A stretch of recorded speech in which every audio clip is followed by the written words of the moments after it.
آج کا میرا ٹاپک ہے کہ بندہ نامرد کیوں ہو جاتا ہے، یعنی کہ انسان مرد شادی کے قابل کیوں نہیں رہتا، مسئلہ کیا ہوتا ہے، وجوہات کیا ہوتی ہیں۔ دوستو، انسان کے اندر دو مزاج کام کرتے ہیں، جیسے دو موسم میں انسان کے اندر دو مزاج ہیں، صفراوی اور بلغمی۔ اگر انسان کے اندر حد سے زیادہ گرمی ہو جائے، یعنی کہ صفراوی مزاج اعتدال سے اوپر چلا جائے، تو پھر بھی بندہ نامرد ہو سکتا ہے۔ اور بلغمی مزاج اگر انتہا کا اندر ٹھنڈا ہو جائے پڑ جائے تو بھی انسان نامرد ہو جاتا ہے۔ اور آج کل کے دور میں جو دور حاضر چل رہا ہے، اس دور میں جو نوجوان نسل مردانہ کمزوری کا شکار ہو رہی ہے، وہ تو ایک تو جنس پہ، یعنی کہ مرد کے ساتھ جو سیکس کرتے ہیں ان کو پرابلم ہوتا ہے، مردانہ کمزوری کا شکار ہو رہے ہیں۔ اور دوسرا جو موبائل سیکسی ویڈیو دیکھنے کے بعد نوجوان اپنے ہاتھ پہ گزارا کرتے ہیں، یعنی کہ مشت زنی۔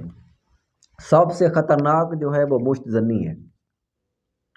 جو مشت زنی نوجوان کرتے ہیں، ایک تو ان کا نفس کا سائز چھوٹا ہو رہ جاتا ہے، دوسرا ٹیڑھا پن، یا پھر شادی کے قابل نہیں رہتے، ان کو انتشار نہیں آتا۔ ان سب کا جو علاج ہے وہ قدر مشکل ہے، لیکن ممکن ہے، لیکن تھوڑا مشکل ہے۔ آپ نے اگر پنسار، کسی اچھے پنسار سے آپ کے پاس چلے جائیں، آپ وہاں سے آپ نے لینا ہے طلا مجلوق، یعنی طلا آب لانگیز۔ طلا آب لانگیز لینے کے بعد آپ نے نفس کے اوپر والی سائڈ پہ مالش کرنی ہے۔ طلا آب لانگیز لگانے کے بعد اوپر شاپر باندھ دینا ہے۔ شاپر باندھنے کے بعد اوپر کپڑے والی پٹی باندھ دیں۔ پٹی باندھنے کے بعد صبح اٹھ کے آپ نے پٹی کھول دینی ہے، اوپر گھی لگا کے پھر کپڑے کی پٹی باندھ دینی ہے۔ اگر شام تک نفس کے اوپر کوئی آبلہ بن جائے تو ٹھیک، اگر شام تک آبلہ نہیں آتا پھر گھی والی پٹی اتار دیں، پھر وہی آبلہ انگیز آئل، طلا جسے آپ کہتے ہیں، وہ اوپر والی سائڈ پہ مالش کرنے کے بعد پھر شاپر لگا دیں۔ شاپر لگانے کے بعد پھر اوپر کپڑا باندھ دیں۔ جب تک نفس کے اوپر والی سائڈ پہ آبلہ نہیں بنتا تب تک یہ عمل آپ نے جاری رکھنا ہے۔ جب آبلہ ہو جائے، آبلے کو کانٹا یا کوئی چیز نہیں چبھونی، یہ خود بخود ختم ہو جائے گا۔ اس کے ختم ہونے کے بعد پھر آپ نے کستوری نافہ لینا ہے 2 ماشا۔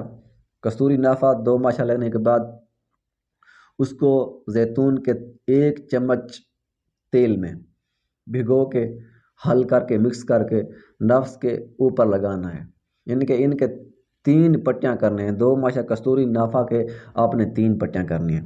3 پٹیاں کرنے کے بعد پھر وہی گھی لگاتے رہیں، اوپر کپڑا باندھ دیں جب تک زخم ٹھیک نہیں ہوتا۔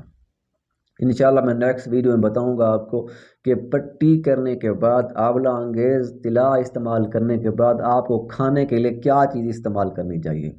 انشاءاللہ وہ جلد اگلی ویڈیو میں آپ کو بتاؤں گا کہ آپ کیا استعمال کریں جس سے آپ کا انتشار بھی 100% برابر ہو جائے اور آپ کے زخم بھی جلدی ختم ہو جائیں۔ انشاءاللہ ملتے ہیں پھر ایک ویڈیو کے ساتھ، تب تک کے لیے اللہ حافظ۔